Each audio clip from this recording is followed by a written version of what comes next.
Le passé est ce qui a été, mais qui n'est plus. Le présent est ce qui est, mais qui tend à ne plus être. Alors que le futur est ce qui sera, mais qui n'est pas encore. Trop d'éloges sur le passé et le présent, mais est-ce que nous nous sommes déjà intéressés à l'avenir? Car dans ce qui sera se cache la profondeur abyssale de l'essentialité de ce que nous sommes appelés à être.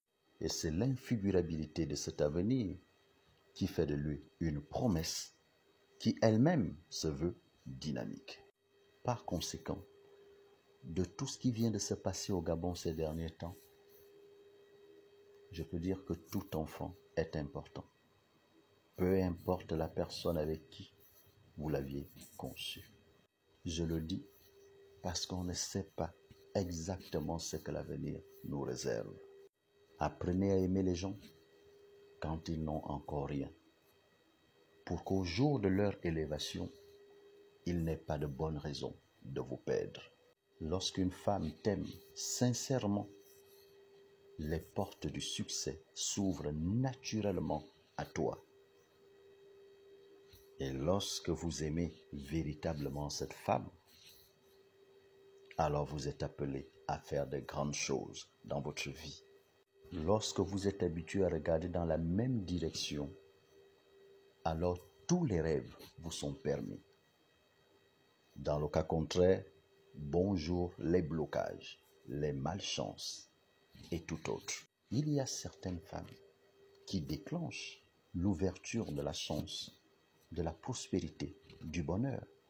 Lorsque vous rencontrez une telle femme, ne la quittez pas. Et lorsque vous avez un homme qui, malgré tout ce qu'il peut faire, il reconnaît toujours la voix de sa maison, n'est-ce pas là une raison de vous y attacher? Parce qu'on ne sait pas ce que l'avenir nous réserve. L'avenir nous enseigne que dans la vie, il faut être humble, respectueux, loyal. Et quand vous avez ce genre de comportement, les gens vous le reconnaîtront. Ils vous choisiront. Parce que vous avez des valeurs qui permettent de diriger les hommes et les biens. Tandis que l'insolence et l'arrogance conduisent inexorablement à un échec cuisant. L'avenir nous enseigne également que les promesses d'avenir appartiennent beaucoup plus à ceux qui agissent qu'à ceux qui parlent. Ne juge jamais trop vite, car tes paroles peuvent te rattraper plus tard, au point d'avoir du mal à dire les choses objectivement parce que tu ne veux pas avoir tort. Et si on parlait maintenant de ce que j'ai vu sur le terrain, j'ai vu des opposants qui étaient là. Enfin, certains opposants, je n'ai pas vu d'autres, mais c'était un très bon signe. C'était un très bon signe, un signe fair play. C'est même un esprit démocratique. Venir à l'investiture du président qui a été choisi par la majorité des Gabonais. Vraiment, j'ai beaucoup apprécié. J'ai vu le monde entier venir saluer le Gabon. Ils sont venus saluer le score obtenu par le candidat. Un score que les commentateurs ont appelé le score soviétique, alors qu'il s'agit d'un score démocratique. Parce que quand on dit score soviétique, on voit à l'intérieur un résultat obtenu à partir des moyens qui ne sont pas démocratiques, le bourrage des urnes, la pression faite aux citoyens, l'emprisonnement des opposants, ainsi de suite. Or, rien de tout cela ne s'est fait au Gabon pendant les élections. Le monde entier est venu saluer l'unité nationale. Au stade, on ne pouvait pas savoir qui est Nzébi, qui est pour nous, qui est ceci. Oligui, c'est le candidat de qui? Non. Tout le monde était content. Cette cohésion sociale s'est traduite par le score qui a été donné. Une population qui a parlé d'une seule voix, ce qu'on ne voit quasiment pas dans les autres pays. Même la Russie qui est là à côté en 2024 a fait, je pense, 84%. Il est difficile de trouver un peuple qui parle d'une seule voix comme le Gabon l'a fait. Le monde entier est venu saluer le Gabon. Le monde est venu saluer l'armée républicaine du Gabon. République entendue comme res publica, la chose publique. Une armée qui a sauvé la chose publique, qui était déjà embrigadée, presque vendue.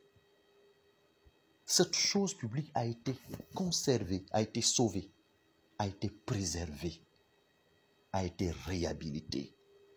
C'est cette armée qu'ils sont venus saluer.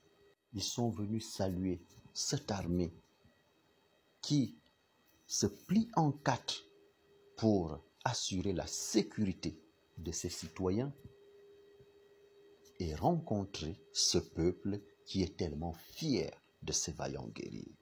Ils sont venus saluer et honorer cet homme qui a renversé une dynastie, qui pourtant avait tous les moyens de l'État pour s'accaparer le pouvoir et instaurer un régime drastique, un régime militaire et sans partage, puisqu'il en avait des moyens, mais a décidé de gérer avec tout le monde et laisser finalement le peuple lui-même choisir qui il veut. Au-delà de ces salutations, le monde a fait une découverte. Voit la manière dont le Gabon transmet le pouvoir devant Dieu, devant les hommes, devant la loi, devant les ancêtres.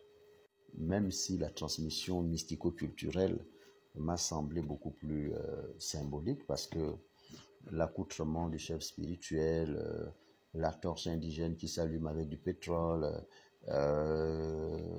l'heure qui a été choisie pour ce genre de pratique, et même dans la praxis même de la mystique gabonaise, vraiment un bandit qui transmet le pouvoir, non.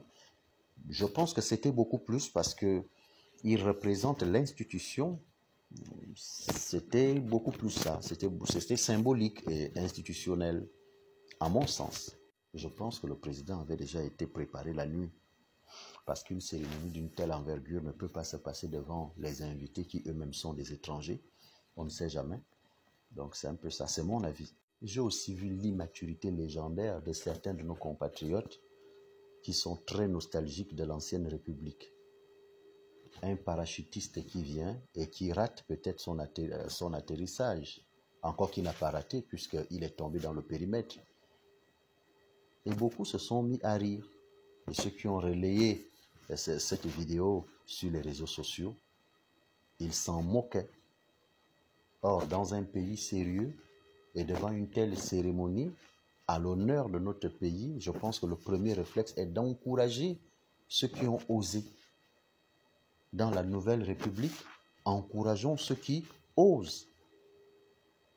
Ne misons pas sur la moquerie, le mépris et le dénigrement. Les vidéos ne portent que sur le saut qui a été raté et non sur le saut qui a été réussi. Ce n'est pas normal que le protocole fasse aussi un effort sur la gestion du temps. La proclamation des élections par le ministère de l'Intérieur a tellement traîné que les gens étaient obligés d'aller ailleurs. De la même manière, la dernière fois, lors de l'investiture, le temps n'a pas été respecté. Il y a des choses qu'on peut regrouper, qu'on peut enlever pour gagner en temps. C'est vrai, le président doit venir 1 heure après, mais pas 3 heures après. À la fin, les gens finissent par s'agacer. Bref, tout s'est bien passé. Un président très aimé par la communauté, par le peuple lui-même, très honoré par la communauté internationale.